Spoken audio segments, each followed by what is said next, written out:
Selamat pagi, terima kasih bagi para hadirin yang telah hadir pada hari ini. Salam sejahtera bagi kita semua. Pertama-tama saya panjatkan puji dan syukur kepada Tuhan Yang Maha Esa karena rahmat-Nya kita semua diberikan kesehatan. Pada kesempatan hari ini, izinkan saya menjelaskan kasus manipulasi laporan keuangan pemeriksa BPK Sulawesi Selatan yang diduga terima suap 2,8 miliar rupiah.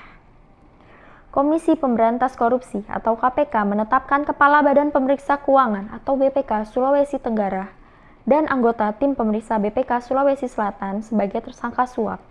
Kasus ini merupakan pengembangan dari perkara suap dan gratifikasi mantan Gubernur Sulawesi Selatan Nurdin Abdullah yang saat ini dipenjara.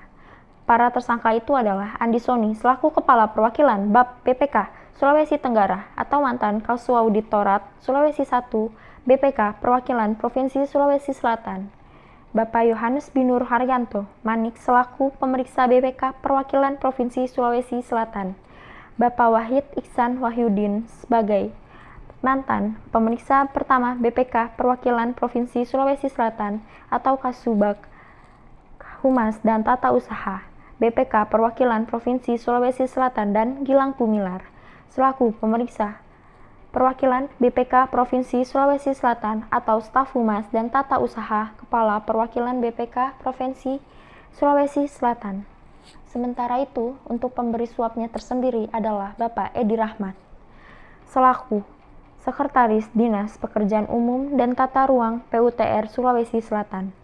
Alex mengatakan pada konferensi pers di KPK yang diadakan pada Kamis 18 Agustus 2022, uang yang diduga diterima secara bertahap oleh Yohanes, Wahid, dan Gilang dengan keseluruhan sejumlah sekitar 2,8 miliar rupiah dan Andi turut diduga mendapatkan bagian sebesar 100 juta rupiah. Ketika pemeriksaan berlangsung, Yohanes kemudian menemukan dugaan markup atau penggelembungan anggaran dalam beberapa proyek pekerjaan. Tidak hanya itu, hasil pekerjaan proyek juga diduga tidak sesuai dengan kontrak. Menanggapi temuan ini, Sekretaris Dinas PUTR Sulawesi Selatan Edi Rahmat diduga meminta agar temuan pemeriksaan itu direkayasa. Sebagai informasi tambahan, Edi sudah divonis bersalah dalam kasus suap bersama Nurdin Abdullah dan ia dihukum 4 tahun penjara. Dalam suap tersebut, Yohanes, Wahid, dan Gilang diduga menerima 2,8 miliar rupiah. Keempat tersangka itu kemudian ditahan selama 20 hari ke depan. Andi ditahan di rutan KPK Gedung Merah Putih, sementara Yohanes, Wahid, dan Gilang ditahan di rutan KPK Kafling C1.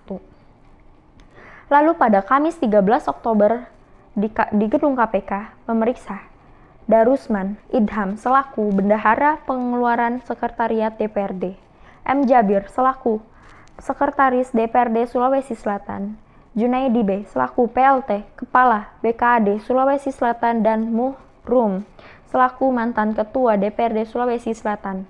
Dari pemeriksaan keempatnya, KPK menemukan laporan keuangan di Sekretariat DPRD Sulawesi Selatan yang diduga dikondisikan oleh Andi Soni. Kepala Bagian Pemberitaan KPK Ali Fikri mengatakan, keempat saksi hadir dan didalami pengetahuan antara lain terkait temuan laporan keuangan di Sekretariat DPRD Sulawesi Selatan yang diduga dikondisikan oleh tersangka Andi Soni dan kawan-kawan pada Jumat 14 Oktober 2022. Akibat perbuatannya, keempat pegawai BPK itu disangka melanggar Pasal 12 huruf A atau huruf B atau Pasal 11 Undang-Undang Nomor 31 Tahun 1999 sebagaimana telah diubah dengan Undang-Undang Nomor 20 Tahun 2001 tentang perubahan atas Undang-Undang Nomor 31 Tahun 1999 tentang pemberantasan tindak pidana korupsi JO Pasal 55 Ayat 1 ke 1 KUHP. Sementara itu, Edi sebagai pemberi tersangka disangka melanggar Pasal 5 Ayat 1 huruf A atau B atau Pasal 13 Undang-Undang Nomor 31 Tahun 1999 tentang pemberantasan tindak pidana korupsi sebagaimana telah diubah dengan Undang-Undang Nomor 20 Tahun 2001 tentang perubahan atas Undang-Undang Nomor 31 Tahun 1999 tentang pemberantasan tindak pidana korupsi. Demikian pidato ini tidak saya panjangkan. Apabila ada salah kata, salah penyebutan nama, salah penyebutan tempat, saya mohon maaf. Saya pamit undur diri. Terima kasih.